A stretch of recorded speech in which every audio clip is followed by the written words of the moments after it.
22 अगस्त 2025 की सुबह प्रयागराज के मुफ्ती इलाके का रेलवे ट्रैक। कुछ लोग वहां से गुजर रहे थे, तभी उनकी नजर पड़ी। वहां पटरियों पर खून बिखरा था, मांस के टुकड़े और इंसानी अंग चारों ओर फैले पड़े थे। एक हाथ पटरियों में फंसा था, पैर का हिस्सा थोड़ी दूरी पर पड़ा था और सिर इतनी बेरहमी से कुचला गया था कि पहचान पाना असंभव था। लोगों ने तुरंत पुलिस को खबर दी। पुलिस आई तो सामने आया 8 टुकड़ों में बंटी एक लाश। लेकिन सवाल था, ये लाश आखिर किसकी है? उसी दिन दोपहर चित्रकूट के जंगलों में एक स्कॉर्पियो गाड़ी मिली। नंबर प्लेट गायब थी और अंदर से बरामद हुआ बीजेपी का झंडा और एक रहस्यमयी डायरी। अब पुलिस के सामने दो बड़े सुराग थे, रेलवे ट्रैक पर मिली खौफनाक लाश और जंगलों में मिली ये गाड़ी। लेकिन इनके बीच क्या कनेक्शन था? और उस डायरी में आखिर ऐसा कौन सा राज छिपा था जिसने इस हत्या को और भी रहस्यमयी बना दिया? पूरी कहानी जानने के लिए बने रहिए आखिर तक। नमस्कार दोस्तों, मैं विनय कुमार। रणधीर सिंह यादव नाम सुनते ही प्रयागराज में लोग सिर झुका लेते थे। बीजेपी के बड़े नेता, पूर्व जिला पंचायत सदस्य और एक ऐसा शख्स जिसकी गिनती शहर के रसूखदारों में होती थी। उनकी स्कॉर्पियो गाड़ी, जिसके ऊपर बीजेपी का झंडा लहराता था, उनकी ताकत की पहचान थी। लोग उन्हें नेताजी कहकर बुलाते थे। उनकी पत्नी बबली यादव भी जिला पंचायत की सदस्य थीं और उनके पिता एक रिटायर्ड सूबेदार थे। घर परिवार, रसूख और सियासत, रणधीर की जिंदगी बाहर से देखने में एकदम चमकदार लगती थी। लेकिन इस चमक के पीछे एक अंधेरा छिपा था। रणधीर की शादीशुदा जिंदगी में कुछ ठीक नहीं था। बबली के साथ उनका रिश्ता अच्छा था, लेकिन उनका दिल कहीं और भटक गया था। एक दूसरी औरत अंजलि उनकी जिंदगी में आ गई थी। अंजलि के साथ उनके गलत रिश्ते की बात धीरे धीरे गलियों में, मोहल्लों में फैलने लगी थी। ये रिश्ता सिर्फ बबली के लिए ही नहीं, बल्कि अंजलि के पति उत्तम के लिए भी एक जलता हुआ जख्म बन गया था। उत्तम एक कंपाउंडर था जो अस्पताल में काम करता था। उसका दिल टूट चुका था और उसकी आंखों में बदले की आग सुलग रही थी। 22 अगस्त 2025 की रात, समय करीब रात के 10:30। नवाबगंज का एक ढाबा। रणधीर अपनी स्कॉर्पियो गाड़ी लेकर वहां रुके। उनके साथ उनका भांजा भी था। ढाबे पर खाना खाया, कुछ बातें हुईं और फिर रणधीर ने अपने भांजे को घर भेज दिया। उसने कहा, तू घर जा, मुझे कहीं और जाना है। ये वो आखिरी पल था जब रणधीर को जीवित देखा गया। ढाबे के सीसीटीवी में उनकी आखिरी तस्वीर कैद हुई, स्कॉर्पियो में बैठकर रात के अंधेरे में गायब होते हुए। उसके बाद रणधीर जैसे हवा में गायब सा हो गया। उनका फोन बंद, कोई खबर नहीं। बबली सुबह तक इंतजार करती रहीं। बार बार फोन मिलाया, लेकिन हर बार फोन स्विच ऑफ। रिश्तेदारों से पूछा, दोस्तों से बात की, लेकिन कोई सुराग नहीं। भांजे ने बताया कि रात को 10:30 बजे उसने आखिरी बार रणधीर को ढाबे पर देखा था।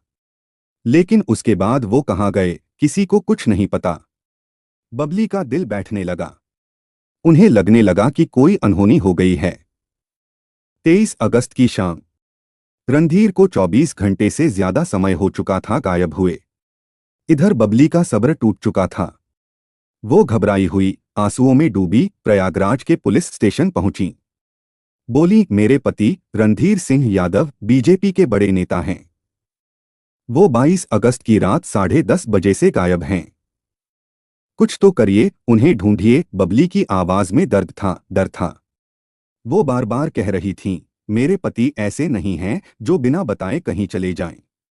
कुछ गलत हुआ है। पुलिस समझ गई कि मामला गंभीर है। रणधीर कोई आम आदमी नहीं थे।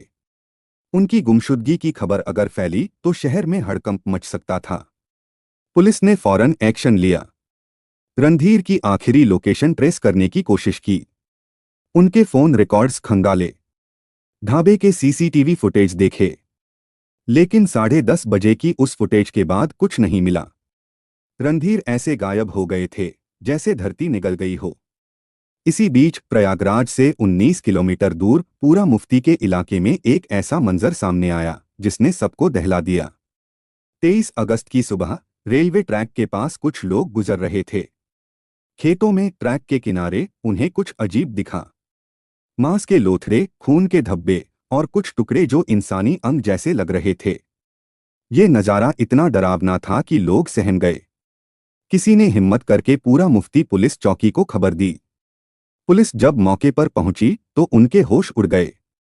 रेलवे ट्रैक पर बिखरे हुए टुकड़े, सिर का हिस्सा इतना कुचला हुआ था कि उसे पहचानना नामुमकिन था। शरीर के 8 टुकड़े खून से सने हुए चारों तरफ बिखरे पड़े थे। ऐसा लग रहा था जैसे कोई ट्रेन इनके ऊपर से गुजरी हो और सब कुछ चकनाचूर कर दिया हो। पुलिस ने फौरन फॉरेंसिक टीम को बुलाया।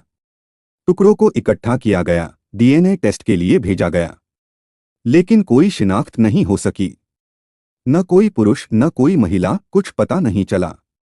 पुलिस ने एक अज्ञात पंचनामा दर्ज किया और जांच शुरू की। 3 दिन बीत गए, कोई सामने नहीं आया, कोई गुमशुदगी की शिकायत नहीं। आखिरकार पुलिस ने उन टुकड़ों का अंतिम संस्कार कर दिया। ये फैसला बाद में उनके लिए मुसीबत बन गया। जब प्रयागराज में पुलिस रणधीर की तलाश में जुटी थी, तब एक नया सुराग मिला। चित्रकूट, जो पूरा मुफ्ती से 100 किलोमीटर और प्रयागराज से 120 किलोमीटर दूर है, वहां जंगलों में एक स्कॉर्पियो गाड़ी मिली। गाड़ी सुनसान जगह पर खड़ी थी, नंबर प्लेट गायब, लेकिन गाड़ी के अंदर बीजेपी के कुछ कार्ड्स, एक झंडा और कुछ कागजात मिले। पुलिस ने चेसिस नंबर चेक किया तो पता चला ये रणधीर सिंह यादव की गाड़ी थी।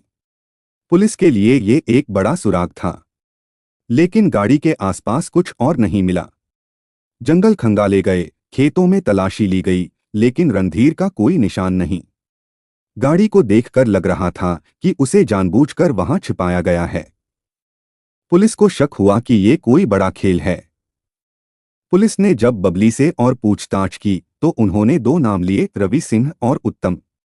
उत्तम एक कंपाउंडर था। बबली ने कहा, मुझे इन दोनों पर शक है।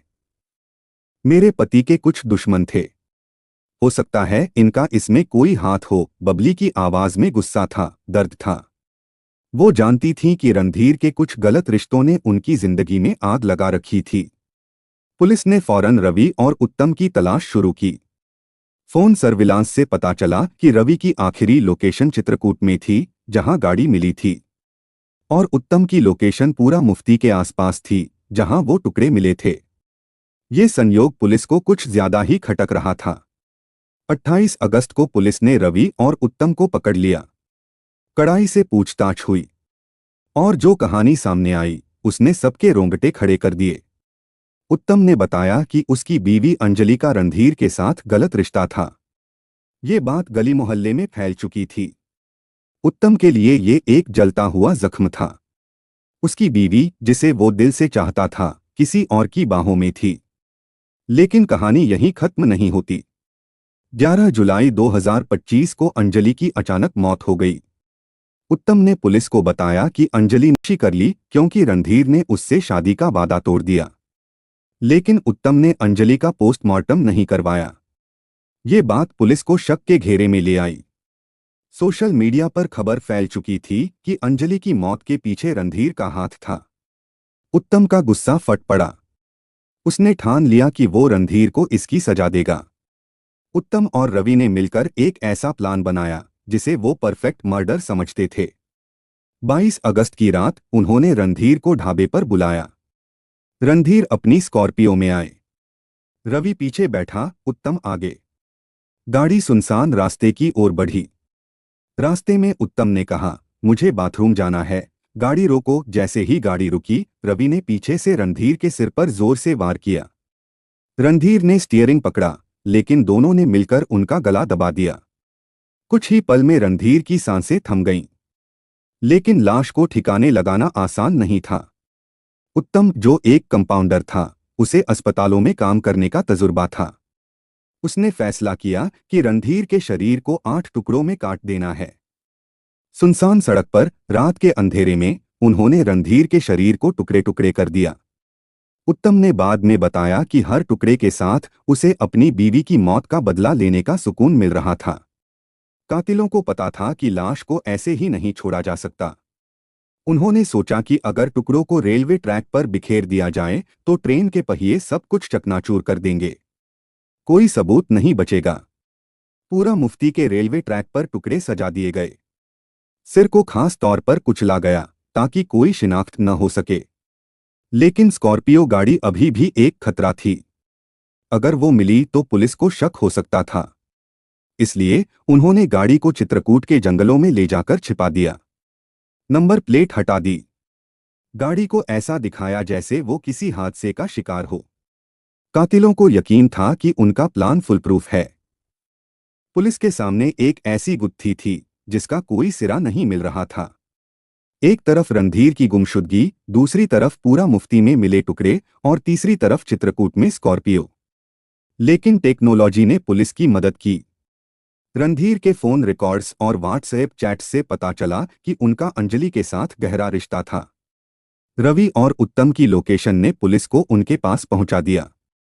28 अगस्त को जब दोनों से सख्ती से पूछताछ हुई तो उन्होंने सब कबूल कर लिया।